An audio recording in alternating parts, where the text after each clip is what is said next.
Title: The Uneven Playing Field: How Global Trade Was Designed to Serve One Master. Introduction: The Illusion of Fair Play. The story of globalization has long been sold as a tale of mutual prosperity, a world growing ever more connected where nations collaborate, innovate, and rise together. In theory, global trade was supposed to be a level playing field: open markets, fair competition, shared gains. But in reality, it was never truly fair. From the ashes of World War II, the United States emerged not just as a victor, but as the architect of a new global order, one that promised inclusion but delivered hierarchy, one that invited participation but only under conditions that reinforced American dominance. As long as others played their role, export to America, save in U.S. dollars, invest in U.S. assets, the system thrived. But it was never meant to support a true peer. The moment a challenger emerged, the illusion of fairness began to crack. 2. A Tale of Two Ascents: The U.S. versus China. After World War II, the United States emerged with every conceivable advantage. Its homeland was untouched. Its industrial base was intact. Europe and Japan were in ruins, and the world needed rebuilding. And the U.S. was ready to help, on its terms. It had the infrastructure, the factories, and the surplus capital to support the reconstruction of the world. Through Bretton Woods, it secured the role of issuer of the global reserve currency. Dollars flowed outward through trade and military expansion, and then came flowing back in as the world recycled their earnings into U.S. Treasury bonds, dollars, and equities. That was the deal. You sell to Americans, save in U.S. dollars, and invest in U.S. financial markets. The U.S. consumes, you produce, and you get to grow, just not too much. But even with all these tailwinds, the model began to crack under its own weight. By the 1970s, the U.S. trade deficit was exploding, and Nixon pulled the plug on gold convertibility. A lifeline came in the form of the petrodollar deal with Saudi Arabia. Oil could only be traded in dollars, guaranteeing global demand for USD. From there, the U.S. spent decades building its energy sector, tech industry, financial system, and consumer-driven economy. It had time, it had space, it had global alignment. The world, whether consciously or not, was engineered to support U.S. hegemony. Then came China. But unlike the U.S., China had to rise without a war that decimated rivals, without the reserve currency advantage, without global buy-in.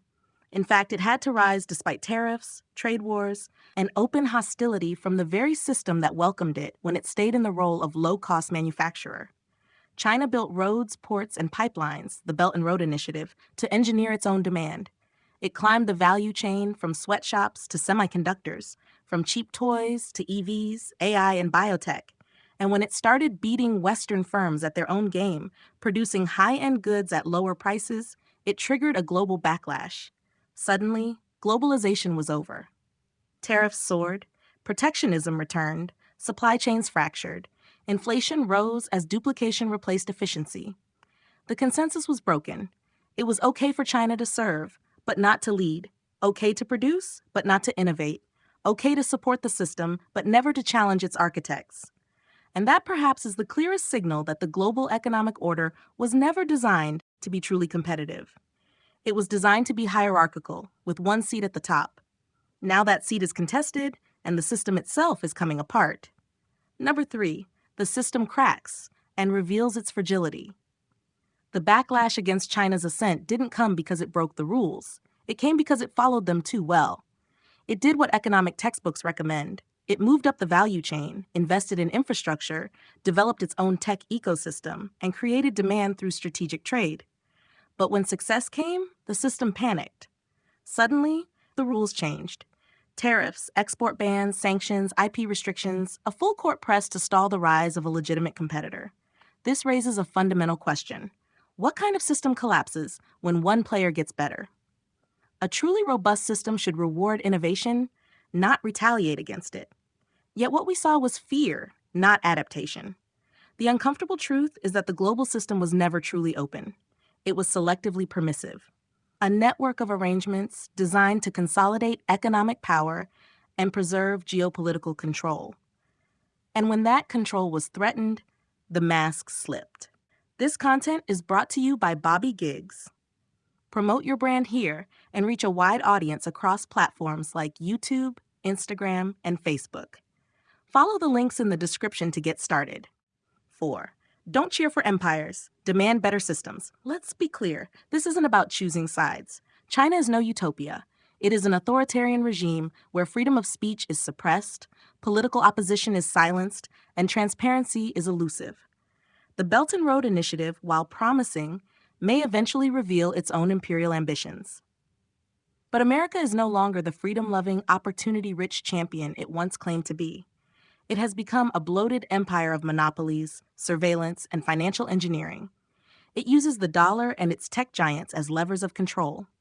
And its latest frontier is AI, a space it is rapidly trying to monopolize. Neither empire deserves blind allegiance, because this was never about who should win. It's about why we keep playing a game where one player gets to win everything. We need to reject the premise entirely. The world doesn't need a new master. It needs a new model.